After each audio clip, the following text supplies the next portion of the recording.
Hello friends, welcome to GRD classes. I am your teacher Vishali Kaur. आज के lecture में हम लोग फॉर्मूले ड्राइव करने से पहले फॉर्मूलों के टर्म्स को समझेंगे। ठीक है, जो हमारे फॉर्मूले आगे आने वाले हैं उन फॉर्मूलों के लिए कुछ टर्म्स होती हैं जिनको आपको समझना बहुत ज़्यादा ज़रूरी है। एंड अगर आप इन कॉन्सेप्ट्स को बहुत आसानी से समझ जाते हैं तो आप किसी भी फॉर्मूले को आसानी से ड्राइव कर सकते हैं। ठीक है, तो चलिए स्टार्ट करते हैं। सबसे पहली हमारी टर्म आती है ग्रॉस एंड नेट इन्वेस्टमेंट। ठीक है, आपने टर्म ग्रॉस जरूर सुना होगा और टर्म नेट जरूर सुना होगा। ठीक है, ग्रॉस का मतलब होता है जिसमें आप हर एक चीज को ऐड करके रखते हैं, एंड नेट का मतलब होता है कोई चीज सब्ट्रैक्ट होने के बाद जो रिजल्टेंट निकलता है, दैट इज नेट। जैसे नेट अमाउंट होता है, ग्रॉस अमाउंट होता है, वो ही ये टर्म्स। ठीक है, ग्रॉस इन्वेस्टमेंट, नेट इन्वेस्टमेंट का यहाँ पे क्या मतलब है? इन्वेस्टमेंट से यहाँ पे बेसिकली मतलब होता है जब हम किसी भी कैपिटल स्टॉक में एडिशनल कैपिटल स्टॉक को ऐड करते हैं तो हम उसे इन्वेस्टमेंट कहते हैं। ठीक है, तो यहाँ पे आप कह सकते हैं कैपिटल स्टॉक का एडिशन करना इज बेसिकली इन्वेस्टमेंट। ठीक है, तो अगर आप कैपिटल स्टॉक की बात कर रहे हैं तो जरूर कैपिटल स्टॉक की जो वैल्यू है over a period of time वो कैपिटल स्टॉक खराब भी होगा, उसमें कुछ चेंजेस भी लाए जाएंगे तो उसकी वैल्यू डेप्रिशिएट करेगी। तो यहाँ पे डेप्रिसिएशन जो टर्म यूज हुई है वो यहाँ पे बेसिकली मतलब है कि जब आपकी कैपिटल स्टॉक में कुछ नॉर्मल खराबी, वियर एंड टीयर, कुछ खराबी हो जाती है, आप उस खराबी को चेंज करते हैं, कन्वर्ट करते हैं, दोबारा से रिपेयर कर लेते हैं, तो वो जो वैल्यू है उस कैपिटल स्टॉक की वो ओरिजिनल वैल्यू नहीं रहती, उसकी वैल्यू कम हो जाती है।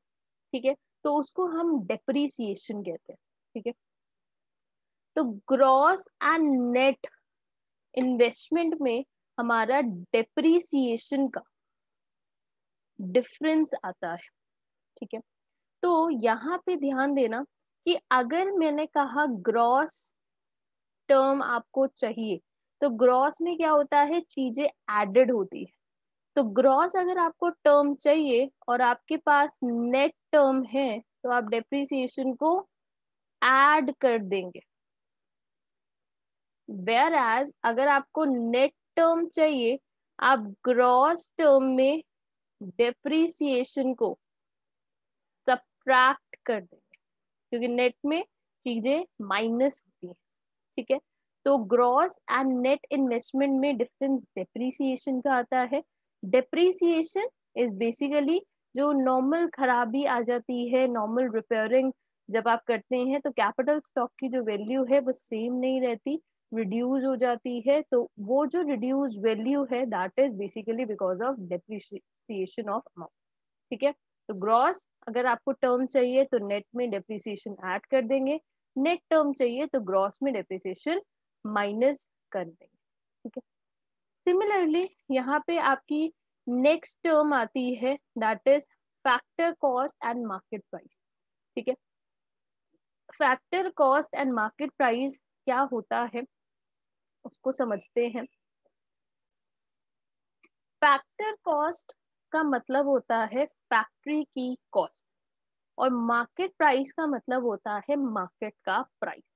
ठीक है, तो ध्यान से समझना। फॉर एग्जाम्पल आपकी फैक्ट्री में आपने factor of production that is land, labour, capital and entrepreneurship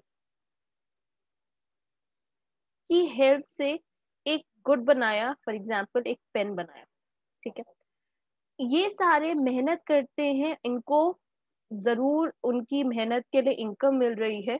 तो मैंने यहाँ पे कहा इनको इनकी मेहनत के लिए हमने रेंट, वेजेस, इंटरेस्ट, प्रॉफिट ये प्रोवाइड कर दिया। जैसे ही हमने ये चीजें इनको प्रोवाइड करी, पेन जो मैन्युफैक्चर हो रहा था, इस पेन की कॉस्ट मार्केट में आने से पहले फैक्ट्री में 10 रुपए लगी। ठीक है, जब ये पेन मार्केट में आया, मार्केट में जब ये पेन आया तो 15 रुपए इसका प्राइस हो गया। तो यहाँ पे 5 रुपए क्या हुए हैं, ऐड हुए हैं। ठीक है, जब भी कोई फैक्ट्री टू मार्केट में प्राइसेस में डिफरेंस आता है तो वो बेसिकली किसी टैक्सेस की वजह से या सब्सिडी की वजह से आता है। ठीक है, और उसी डिफरेंस को हम यहाँ पे नाम देते हैं नेट इनडायरेक्ट टैक्सेस। ठीक है, तो net indirect taxes basically difference होता है आपकी फैक्ट्री कॉस्ट और मार्केट प्राइस।